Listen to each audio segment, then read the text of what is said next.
بسم اللہ الرحمن الرحیم۔ السلام علیکم۔ ایک دفعہ کا ذکر ہے کہ حضرت عیسیٰ علیہ السلام اپنے شاگرد کے ساتھ سفر پر جا رہے تھے۔ ایک جگہ آرام کی غرض سے رکے اور شاگرد سے پوچھا، تمہاری جیب میں کتنے درہم ہیں؟ شاگرد نے جواب دیا، جی میرے پاس 2 درہم ہیں۔ آپ نے اپنی جیب سے 1 درہم نکال کر شاگرد کو دیا اور فرمایا، یہ 3 درہم لے جاؤ، قریب ہی گاؤں ہے تو وہاں سے 3 درہم کی روٹیاں لے آنا۔ شاگرد راستے میں واپس آتے ہوئے سوچنے لگا، حضرت عیسیٰ علیہ السلام نے تو 1 درہم دیا تھا اور 2 درہم میرے تھے، جبکہ روٹیاں 3 ہیں۔ ان میں سے 1 روٹی، آدھی روٹی حضرت عیسیٰ علیہ السلام کھائیں گے اور 2 روٹیاں مجھے ملیں گی، لہٰذا بہتر ہے کہ میں پہلے ہی 1 کھا لوں۔ چنانچہ اس نے راستے میں 1 روٹی کھا لی اور باقی 2 روٹیاں لے کر آپ کے پاس آ پہنچا۔ حضرت عیسیٰ علیہ السلام اور شاگرد نے جب کھانا تناول فرما لیا تو آپ نے شاگرد سے پوچھا کہ کتنی روٹیاں ملی تھیں، اور اس نے جواب دیا کہ اللہ کے نبی 2 روٹیاں ملی تھی۔ کچھ دیر کے بعد وہاں سے روانہ ہو گئے۔ راستے میں ایک دریا آیا۔ شاگرد نے حیران ہو کر پوچھا، اللہ کے نبی ہم دریا کیسے عبور کریں گے؟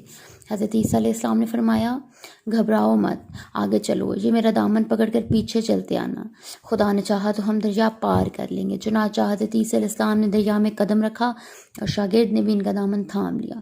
شاگرد نے دیکھ کر کہا، میری ہزاروں جانیں آپ پر قربان، آپ جیسا صاحب اعجاز نبی آج سے پہلے کبھی مبعوث نہیں ہوا۔ حضرت عیسیٰ علیہ السلام نے فرمایا، یہ معجزہ دیکھ کر تیرے ایمان میں کچھ اضافہ ہوا؟ شاگرد نے جواب دیا، جی ہاں، میرا دل نور سے بھر گیا ہے۔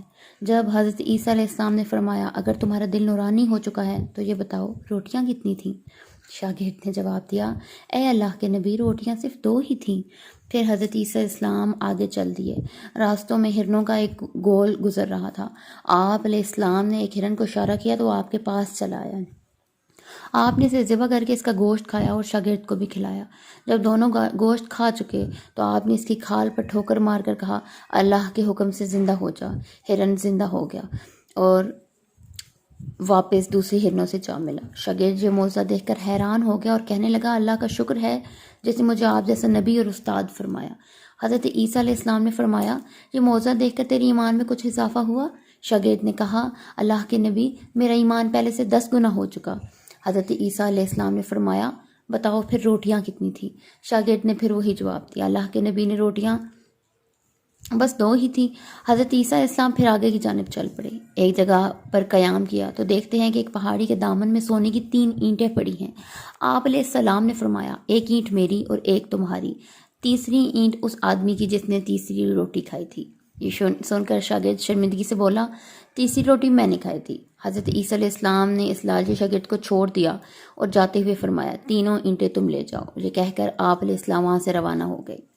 اب لالچی شاگرد اینٹوں کے پاس بیٹھ کر یہ سوچنے لگا، انہیں کیسے گھر لے جاؤں۔ اسی دوران کچھ ڈاکوؤں کا وہاں سے گزر ہوا۔ جب انہوں نے دیکھا کہ اس شخص کے پاس 3 سونے کی اینٹیں ہیں تو انہوں نے اسے قتل کر دیا اور آپس میں کہنے لگے کہ یہ 3 اینٹیں ہم آپس میں تقسیم کر لیں گے۔ ہم 3 ہیں اور اینٹیں بھی 3 ہیں، لہٰذا ہر ایک کے حصے میں 1 اینٹ آئے گی۔ اتفاق سے ان ڈاکوؤں کو بھی بھوک لگی تھی۔ انہوں نے اپنے ایک ساتھی کو پیسے دے کر کہا کہ شہر قریب ہے تو وہاں سے روٹیاں لے آؤ اور کھانا کھانے کے بعد ہم اپنا اپنا حصہ لے کر گھر چلے جائیں گے۔ چنانچہ وہ شخص روٹیاں لینے گیا اور دل میں سوچنے لگا، اگر میں 2 روٹیوں میں زہر ملا دوں تو باقی دونوں ساتھی مر جائیں گے اور پھر 3 اینٹیں میری ہو جائیں گی۔ چنانچہ دوسری طرف اس کے دونوں ساتھیوں نے آپس میں مشورہ کیا کہ اگر ہم تیسری ساتھی کو قتل کر دیں تو ہمارے حصے میں 1.5 اینٹ آئے گی۔ جب ان کا تیسرا ساتھی زہر آلود روٹیاں لے کر ان کے پاس پہنچا تو انہوں نے اس پر حملہ کر کے اس کو قتل کر دیا۔ قتل کرنے کے بعد انہوں نے خوشی میں سوچا کہ پہلے کھانا کھا لیں اور اس کے بعد ہم اینٹوں کو آپس میں تقسیم کر لیں گے۔ لہٰذا وہ زہر آلودہ روٹیاں کھانے کے بعد وہ دونوں بھی وہیں پر ڈھیر ہو گئے۔ پھر جب واپسی پر عیسیٰ علیہ السلام اسی راستے سے گزرے تو دیکھا کہ اینٹیں ویسی کی ویسی رکھی ہیں جبکہ پاس 4 لاشیں پڑی ہیں۔ آپ نے یہ دیکھ کر ٹھنڈی سانس بھری اور پھر فرمایا، دنیا اپنے چاہنے والوں کے ساتھ یہی سلوک کرتی ہے۔